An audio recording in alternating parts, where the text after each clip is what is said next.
today's class, we're going to take a look at Thomas Piketty's book, a selection from his book, Capital and Ideology.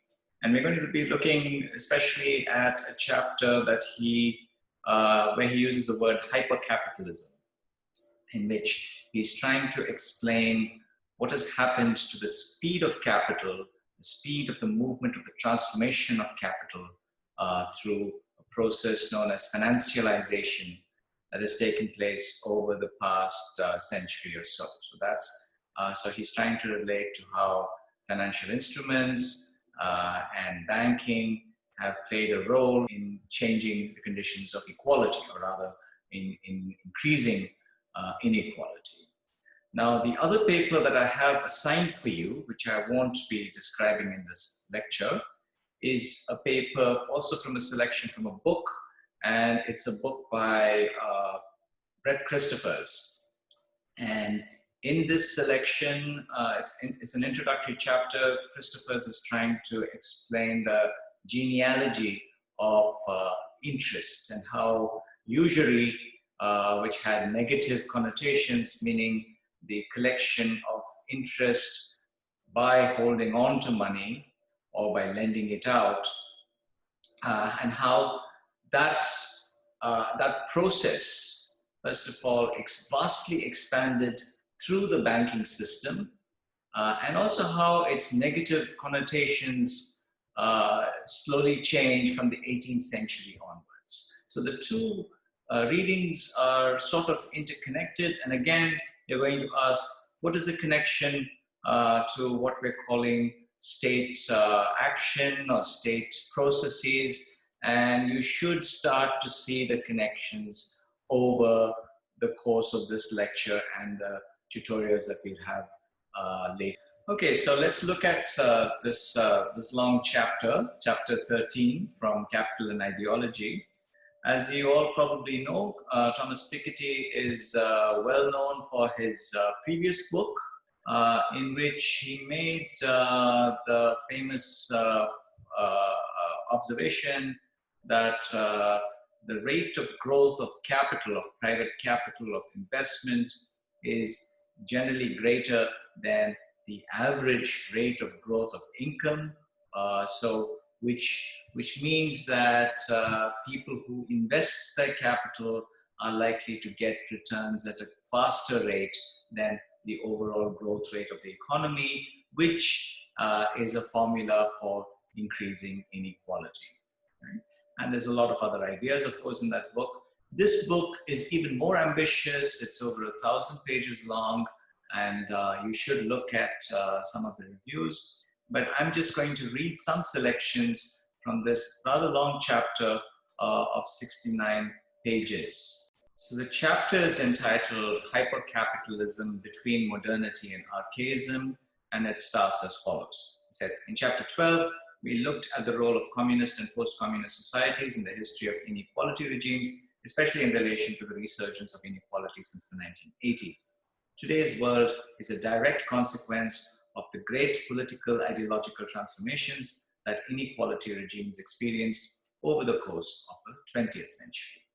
The fall of communism led to a certain disillusionment concerning the very possibility of a just society. Disillusionment led to retreat and to the defense of national, ethnic, and religious societies. This must be overcome. The end of colonialism gave rise to new, ostensibly less inegalitarian economic relations and migration flows between different regions of the world, but the global system remains hierarchical and not sufficiently social or democratic, and new tensions have arisen both within and between countries. Finally, proprietarian ideology has returned in a new form, which I call new proprietarian, despite the many differences between the old version and the new. But the neo-proprietarian regime is less unified and more fragile than it might appear. Just a quick footnote. What Piketty means by proprietarian societies is a society that is based on a sharp demarcation between political and property rights.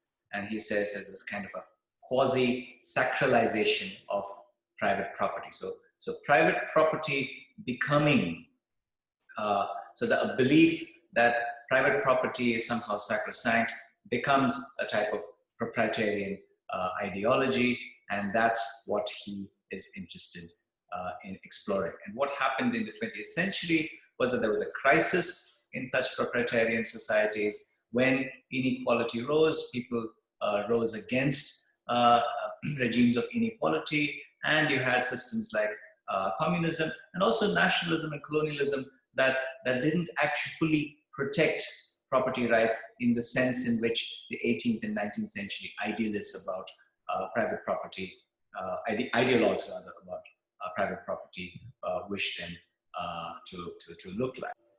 And what he's calling, terming neo-proprietarian societies are societies in the 21st century where he says tax havens, philanthropy, and a complex interaction between domestic and international processes lead to rising inequality, and there's a return of class-based or identity-based political conflict. So his argument is quite layered, and I won't have a chance to go through the overall argument of the book, but this selection is relevant for what we're looking at in terms of the financialization of state processes. So Piketty writes, in this chapter we will study several of the major inegalitarian and ideological challenges that all societies face today, with an emphasis on the potential for change and evolution. We will begin by looking at various types of extreme inequality that exist in the world today as old and new logics come together. We will then ask why our economic and financial system has become increasingly opaque, particularly with respect to recording and measuring income and wealth. In a world that regularly celebrates the era of big data, this may come as a surprise. It reflects a dereliction of duty on the part of government authorities and statistical agencies. Worse, it greatly complicates the task of organizing an informed global debate about inequality and other major issues, beginning with climate change, which could serve as a catalyst for a new politics. So his first section starts with looking at forms of inequality in the 21st century, and he says, the most obvious characteristic of today's global inequality regime is that societies around the world are more intensely interdependent than ever before. Globalization is, of course, a very long-term process. Relations among the different regions of the world have been gradually expanding since 1500. Violence was often involved, as in the era of slavery and colonialism, but at other times, trade and cultural exchange took more peaceful forms. In terms of commerce, immigration and finance, the world achieved a remarkable level of integration during the Belle Epoch, or the beautiful epoch, right, between 1880 and 1914. But since then, 1914 to 1918, as you know, was World War I, and then you had the interwar period, and then you had World War II. But since then, globalization has attained another level altogether in the era of hypercapitalism and digital technology. And he's defining this period as beginning in 1990 and continuing through 2020. International travel has become routine, and images, text, and sounds can now be transmitted instantaneously through the four corners of the earth. New information technologies have given rise to previously unknown forms of cultural, socio-political, and political ideological exchange and interdependence. These changes have taken place, moreover, against a backdrop or a background of rapid demographic growth and broad rebalancing. The United Nations predicts that the global population will reach 9 billion in 2050, 5 billion in Asia, 2 billion in Africa, 1 billion in the Americas, and less than 1 billion in Europe. These are the population projections for different parts of the world. And Piketty says this regime of globalization, this new regime of globalization, starting with, say, 1990, is not incompatible with rising inequality, right? And then he goes on to show this graph, let me try and fill the screen for you, where he looks at different parts of the world and says, what fraction of that country's income does the top 10%, right? The top decile, the richest 10% of that country gather, right? So if you look at India, those earning the top 10%, the income shares are actually getting over 50% of the total income of the country. And if you look at the range of countries, you see Europe is about 33%, and in Qatar, it's over 65%. Right? So the top decile in Qatar owns more than half, or rather, one should say the income share of the top decile is more than half the country's overall income. In earlier chapters, Piketty has looked at how inequality regimes develop, and he says slavery was played a big part in rising inequality. And he says in the Middle East, where you see the highest levels of inequality in the globe today, he says their inequality has more, quote, modern roots, in the sense that it is linked not to past racial divisions or a history of slavery, but to the concentration of petroleum resources in small countries with modest populations compared to the region as a whole. This oil, exported around the world, is being transformed into permanent financial wealth via financial markets and the international legal system. This sophisticated system is the key to understanding the exceptional level of inequality in the region. For instance, Egypt, a country of 100 million people, annually spends on its schools 1% of the combined petroleum revenues of Saudi Arabia, the United Arab Emirates, and Qatar, whose populations are tiny. Egypt, of course, doesn't have significant oil resources. Inequality in the Middle East is also closely connected to the borders laid down by the French and British at the end of World War I, as well as to the military protection that Western powers subsequently provided to the oil monarchies. Without that protection, the political map would probably have been redrawn several times, notably after the invasion of Kuwait by Iraq in 1990. The 1991 military intervention, whose purpose was to restore Kuwait's oil to its emirs and to promote Western interests, coincided with the collapse of the Soviet Union, which facilitated Western intervention now that there was no longer a rival superpower to contend with. So these events marked the beginning of the new political ideological era of hypercapitalism. They also illustrate the fragility of the compromise that was struck at the time. A few decades later, the Middle Eastern inequality regime epitomizes the explosive mixture of archaism, hyper-financialized modernity, and collective irrationality typical of recent times.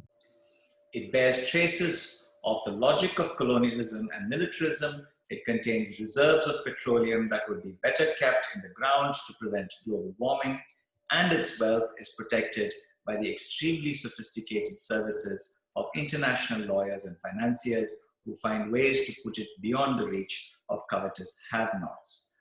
Finally, note that the oil monarchies of the Persian Gulf are, together with post-communist Russia, the countries that make the most extensive use of the world's tax havens. Note that what Piketty is doing here is collapsing or combining a lot of different contingent events, historical processes, and the roles of elite networks and their motives and their ways of gathering influence around the world. Note that Piketty here is describing an assemblage of many different contingent elements, but also the roles of various actors, including international lawyers and financiers. He doesn't talk about the drillers, he doesn't talk about the engineering companies that are involved, he doesn't talk about other kinds of state actors and other non-state actors that work together to sort of produce this oil, to gain uh, windfall profits from these oil reserves, and promote actions that have the net effect of increasing inequality. There is little doubt, he says, that extreme inequality observed in the Middle East has heightened tensions and contributed to the region's persistent instability. In particular, the wide gap between the reality of the situation and officially proclaimed religious values based on principles of sharing and social harmony within the community of believers is quite likely to provoke allegations of illegitimacy and lead to violence. In the abstract, a democratic federal regional organization such as the Arab League or some other political organization could allow wealth to be shared while coordinating vast investments in a better future for the region's youth. For the time being, however, little has been done in this direction. Why not?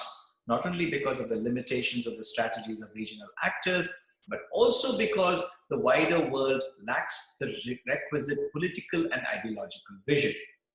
In particular, the Western powers, as well as the private interests in Europe and the United States, see advantages in maintaining the status quo, especially when the oil monarchies buy their weapons and offer financial support to their sports teams and universities. Yet, in this, as in other cases, strict respect for existing power relations and property rights has failed to yield a viable model of development.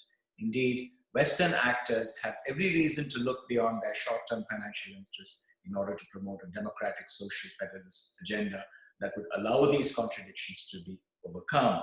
Ultimately, it was this refusal to contemplate new egalitarian post-national solutions that gave rise to reactionary and authoritarian political projects in Europe in the first half of the 20th century. The same is true of the Middle East in the late 20th and early 21st century. This is a good point to examine something called the resource curse. Right? So in the literature of the political economy of oil, but also of other minerals, there's been a long discussion over the past half century or so as to why is it that countries that are rich in resources, that are rich in mostly in oil, but also in other minerals such as gold or diamonds and so on, why is it that their rates of economic development are actually not as high as other countries, especially developing countries that don't have these kinds of resources? This is so counterintuitive. If you think that you've got a lot of oil, then clearly your country's economic development is going to increase. But in many, many instances, you don't find that to be the case. And this is known as a resource curse, and there are multiple explanations for it. But in some senses, Piketty's explanation is one of the clearest, and the world is sort of coming to a consensus around the fact that this is not something that is the problem of the countries and their regimes alone. Right? It's not just the fact that these countries have some kind of despotic leadership, poor governance, whatever else we want to call it, that they're backward, etc., etc. This has been, the literature is kind of replete with examples of people saying, well, that's why these countries aren't doing well. They don't have good leadership. They well-known economists, John Robinson, for instance, has written about all this in relation to Indonesia. The point is that the resource curse, this idea that countries with resources tend to do more poorly than countries without resources, is not some magical thing. It has to do with the dynamics of elite networks and how they work with international financial players and other elites at the expense of their poor. So this you see in Nigeria, this you see in different parts of the world. And there are wonderful organizations, there are NGOs like Revenue Watch, Transparency International, and others that have started to unravel some of the challenges of the resource curse. Now, Piketty goes through some other pages describing inequality in the Middle East, but then he quickly goes on back to his general theme of overall inequality, and he points to the fact that it's the actions of the top 10%, but really the top 1% that we have to pay attention to. So the average income of the top 1% compared to the bottom 50%, you see, very high ratios, right? In Europe, it's the least. In the Middle East, it's the highest, about 160 times. Let's see, 161 in the Middle East, 103 in South Africa, 72 times in India, and so on. Inequality between the top 1% and the bottom 50%. What I find interesting in the pages that I've skipped is that Piketty has a long discussion on many different failures of data, right? So for instance, he talks about why there's this peculiar issue of tax data not being available widely, right? And this isn't a conspiracy, but one interpretation could be that these are the nexus of certain elite interests to actually suppress the availability, the transparency of some of this data. And he also talks about why the Gini coefficient, which is one measure of inequality, is not as good a measure as the ways in which he's describing inequality in terms of the ratios of incomes between the top 1% or the top 10% and the rest of the population. So he says, it is paradoxical that in the so-called age of big data, public data on inequality are so woefully inadequate. Yet that is the reality, as is clear from the extreme difficulty of measuring the distribution of wealth. So all this time he's been talking about income, but now he's started to talk about wealth. I alluded earlier to the inadequacy of the data on income distribution. The situation is even worse with respect to wealth, especially financial assets. To put it in a nutshell, statistical agencies, tax authorities, and above all, political leaders have failed to recognize the degree to which financial portfolios have been internationalized and have not developed the tools needed to assess the distribution of wealth and to follow its evolution over time. To be clear, there is no technical obstacle to developing such rules. It is purely a political and ideological choice, the reasons for which we will try to unravel. What data he does have, he tries to plot on this graph, and it shows some very interesting results. And this dip, this U-shaped character, particularly for the United States and Europe, he has already written about in his previous book. And I would just point to you this kind of rise in the top decile shares of total private wealth, so not income, but wealth, where you see about the top 10% own more than 60% of the country's wealth. So Piketty has a lot to say about the data question. Why is it that it's so difficult to get data? What kinds of data are being collected around, particularly around wealth? And why is it so difficult, especially because of the system of the tax revenue process in every country, right? So in both the United States and Europe, central bank statisticians have made real efforts to improve the reliability of these surveys. So Piketty spends several pages trying to explore the data questions, why is it so difficult to get data and so on. Right? In both the United States and Europe, central bank statisticians have made real efforts to improve the reliability of these surveys.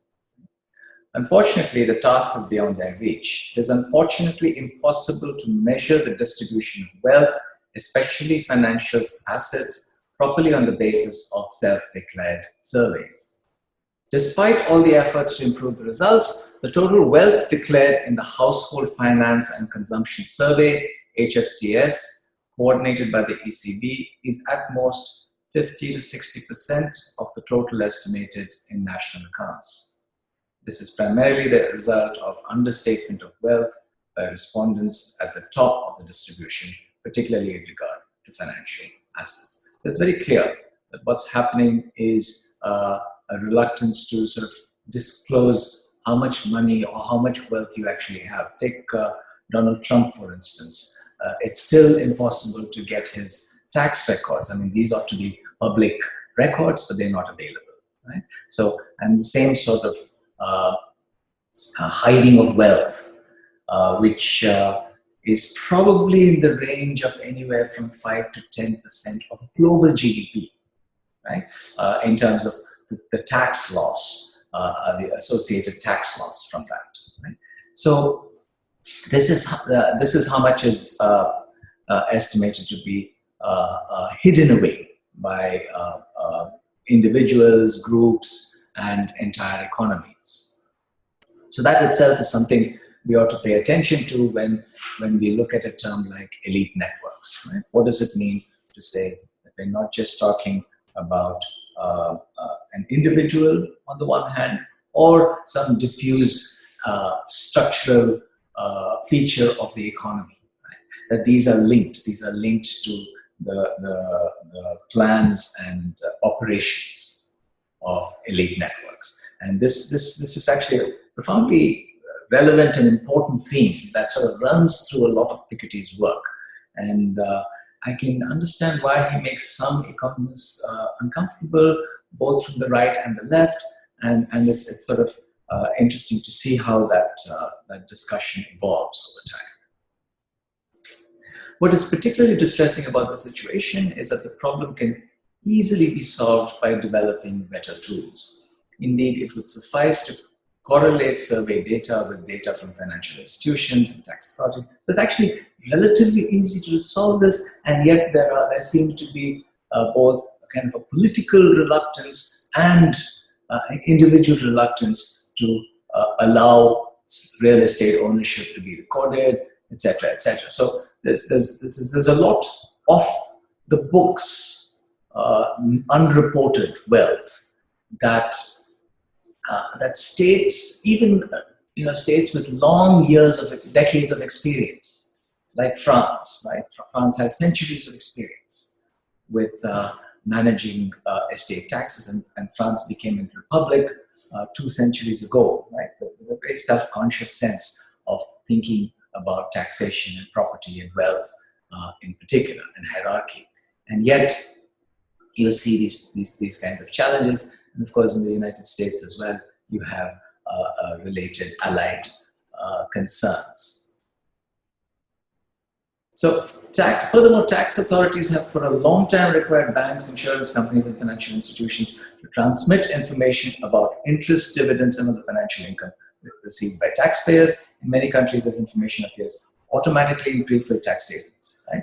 So the new technology makes it possible to automate monitoring procedures that were previously hit or miss. In principle, technology ought to make this easier. To date, however, political choices have limited the potential positive effects of new technology. For one thing, bank reporting requirements often omit various forms of financial income subject to special rules. Right? And so this sort of even easily available through modern technology solutions, there seems to be a kind of a reluctance to report it properly or to sort of provide those sort of the things to happen so that this data becomes more easily available, kind of automatic transmission from banks to tax authorities, etc., etc. Right? So the state, if you want to put it that way, has at its resources a whole set of instruments to gather data about wealth. And yet there seems to be an inability or reluctance that somehow gets expressed in regulation or the lack thereof. The situation is all the more surprising in that the use of tax and administrative data has become standard practice in the measurement of the income distribution. In the United States, there's a very broad consensus around the idea that self-declared income declarations are not sufficiently accurate and must be complemented by tax data filed income tax returns. Right? Indeed, it was the use of tax data that established the very sharp increase in inequality after 1980.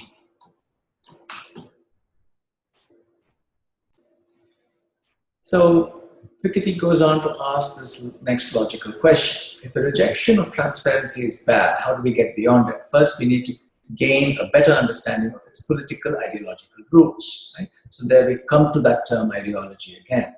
In general terms, the underlying ideology is fairly close to the proprietarian ideology that was dominant throughout the 19th and into the early 20th centuries. Right?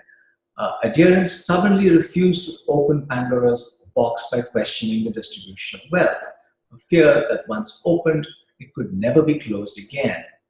One of the novelties of today's neo-proprietarianism is precisely that Pandora's box was opened in the 20th century, as many countries experimented with a variety of redistributive solutions. In particular, the failure of communism is regularly invoked in both post-communist and capitalist countries as an object lesson, a warning as to where any ambitious redistributive project is likely to end up. But this is to forget that the economic and social success of the capitalist countries in the 20th century depended on ambitious and largely successful programs to reduce inequality, and in particular on steeply progressive taxes. Right?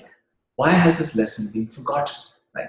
In other words, Piketty is saying, look, once you start seeing levels of inequality ratchet up again, they are ratcheted up precisely at the same moment when information about that is increasingly becoming opaque.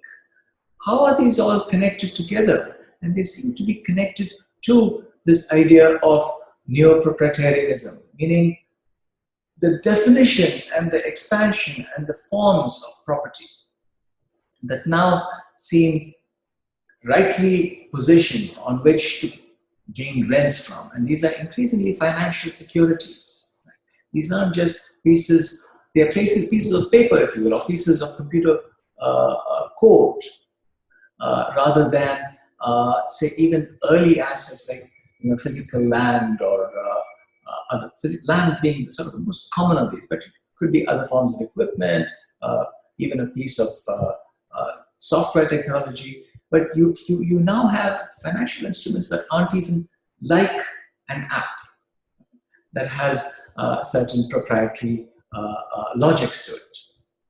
It simply builds on itself various derivative instruments and so on, and you have over-leveraged forms of easily identifiable assets. So you might say that until now, Piketty has sort of focused on the existence of a nexus between the ultra wealthy and the guardians, one might say, of transparency. Why don't you have transparency about that wealth? Well, a lot of it also seems to be somehow linked to this neo-proprietarian view of complete control over this idea of property, and that it can be unquestioned in terms of its how one acquires it, right? And so this is the origin story of property acquisition seems always to be sort of erased or obscured through this. So the notion of interest and usury from the other paper is kind of linked to this idea. It's a complex set of relationships that I find difficult to unravel myself. So I'm not going to pretend to explain that to you, right? But I think you should at least be, if you're interested, see some of the directions that one needs to go after in order to try and understand how does one think about the origin of wealth, the creation of wealth, its accumulation and its growth, right? What are the kinds of ways in which we have to think about it? And here again, Brett Christopher's work, summarizing but also drawing very interesting insights into the question of money. What is money, right? And I'm going to take a short detour here and then come back, because I think it's important for you to know this if you don't already. So what I'm trying to do in this side note is to show you a representation of complex processes.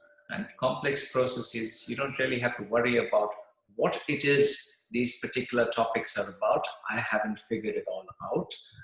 There's way too much going on. But if I wanted to try and understand, say, the K to 12 educational experience, and then go through all of the text that is here, I might build for myself a complex mind map of a set of processes relating to something of relevance to education. Right? Similarly, here you have about design thinking itself. Right? How does it operate? What is this process of mind mapping? What does it look like? That kind of a mind map itself seems to have multiple elements and so on. Why is this relevant?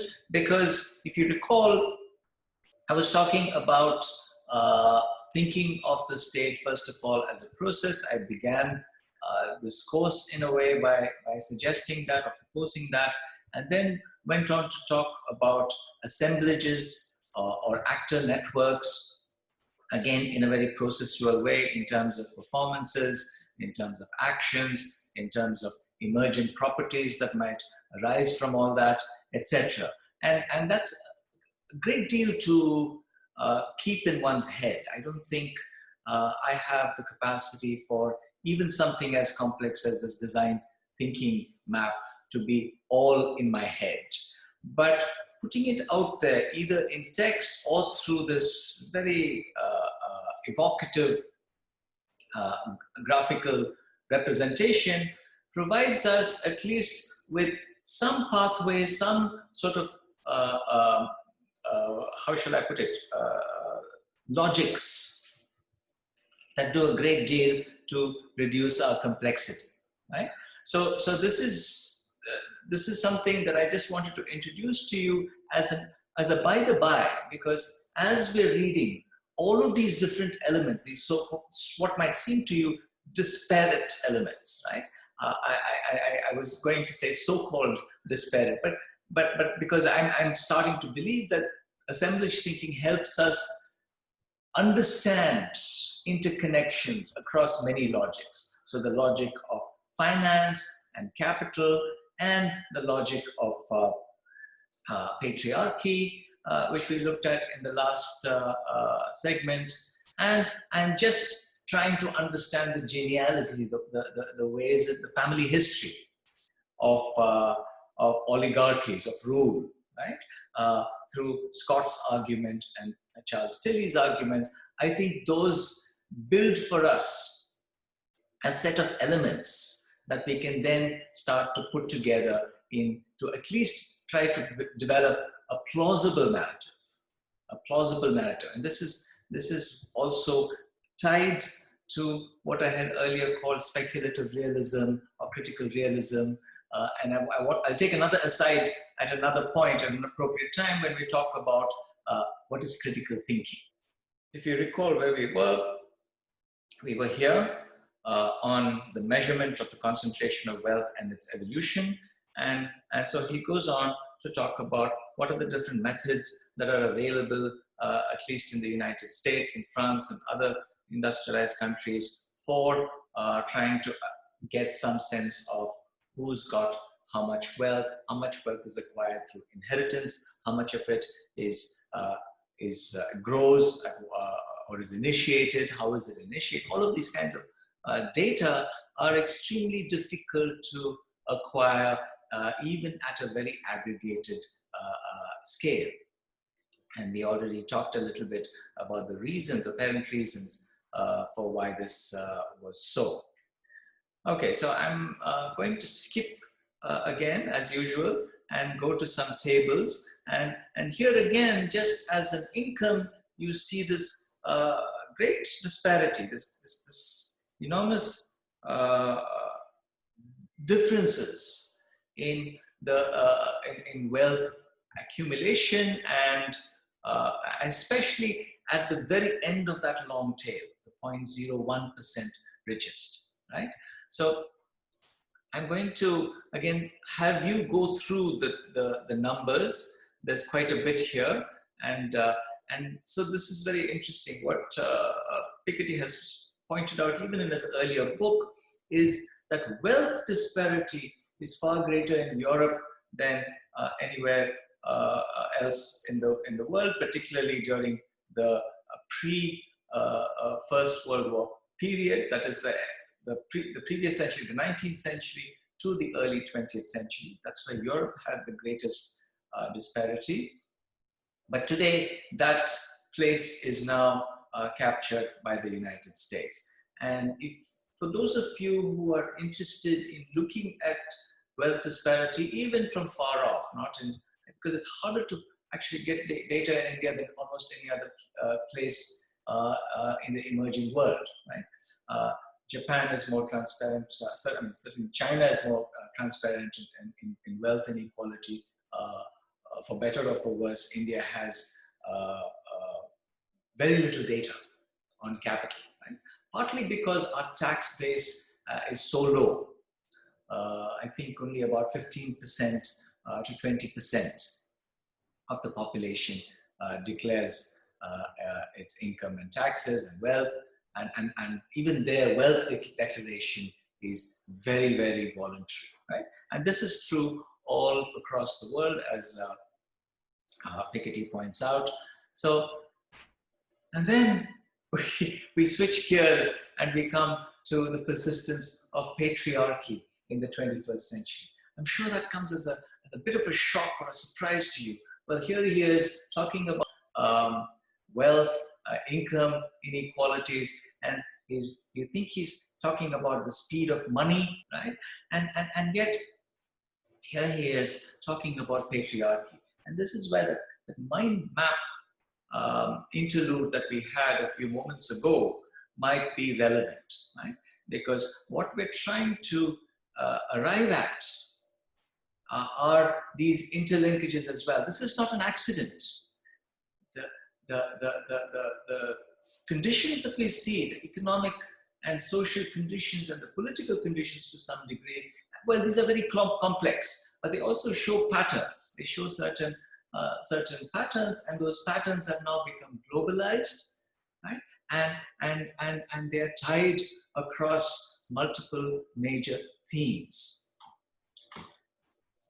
Okay, we start with another interlude, this time about financialization.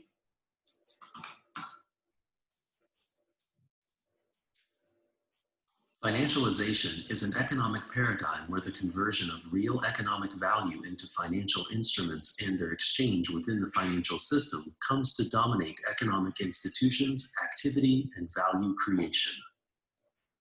Through financialization, the financial industry converts any work product, physical asset, or service to an exchangeable financial instrument that can be traded, speculated upon, and ultimately managed through the financial system. As Professor Greta Krippner has stated it, financialization is the pattern of accumulation in which profit-making occurs increasingly through financial channels rather than through trade and commodity production. Financialization can be thought of as virtualization of our real economies. Through information technology and lots of financial analysts, we perform what is called securitization. Securitization is the process of taking an illiquid asset or group of assets and, through financial engineering, transforming them into a security that can be traded. As this process has grown in scale, the importance of financial markets and institutions in the operation of the global economy and its governing institutions has also risen to unprecedented levels. This has raised concerns from many, while at the same time society's perspective on finance has changed significantly. Since the liberalization of capital markets in the 1980s, the number and quantity of financial instruments have grown rapidly.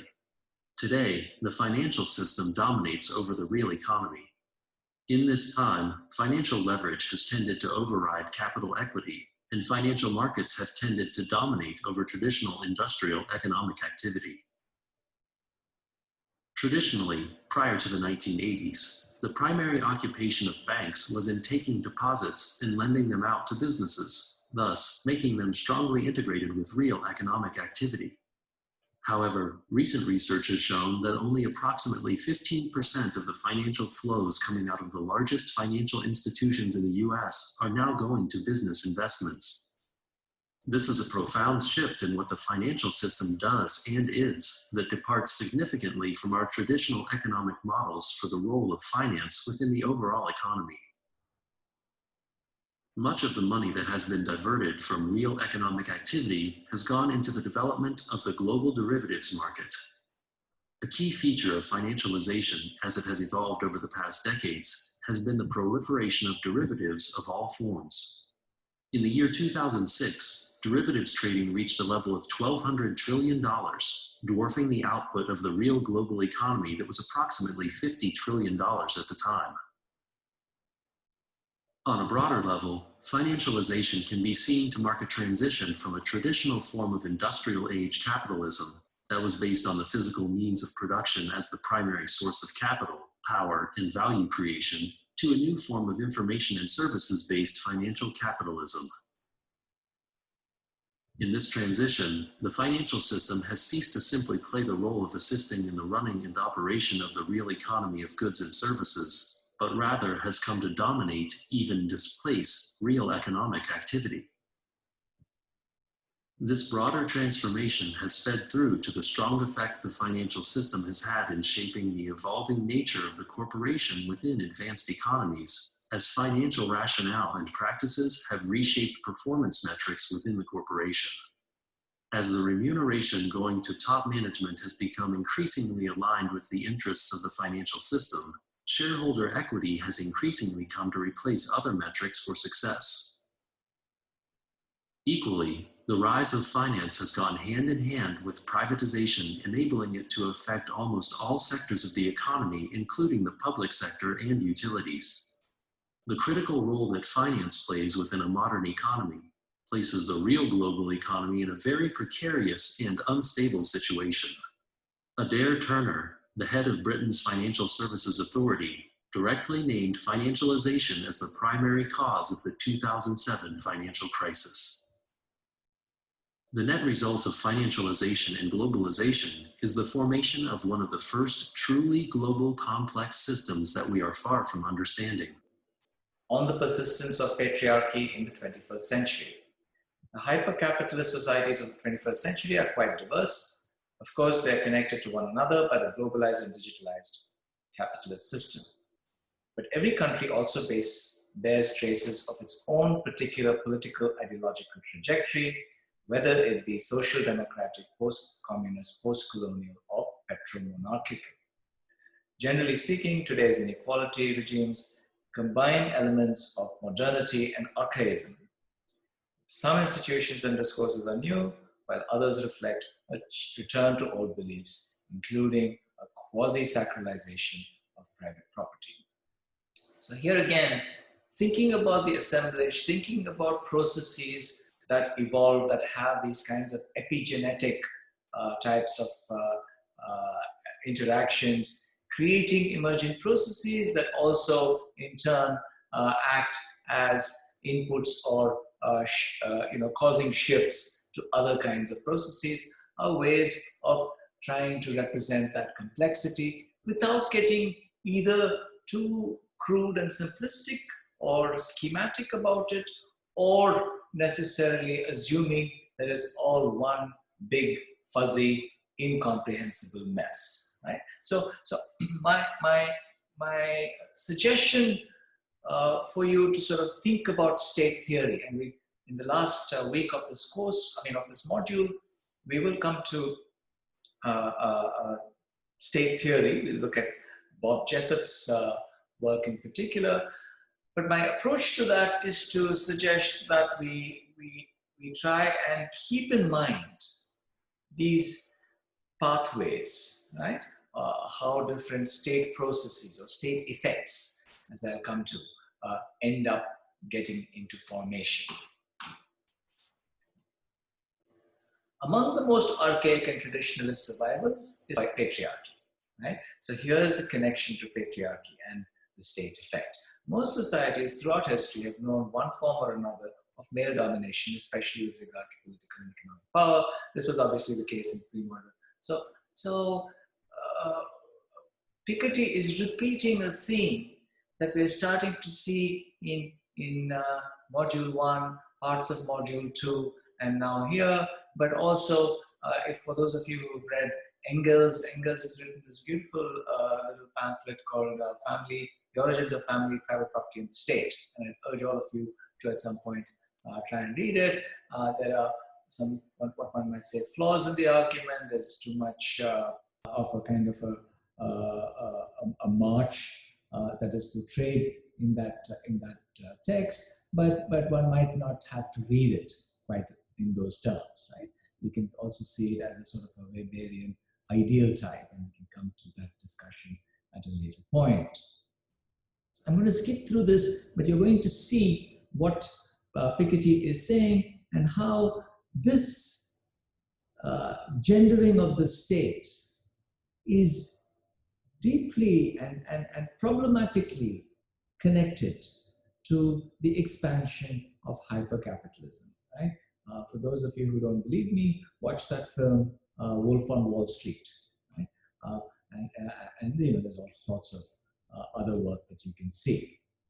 So I'm going to actually end this module about now. You can read through the rest of the selection. I mean, there isn't that much left, except you know what, this question of money and so financialization, monetary creation, monetary instruments.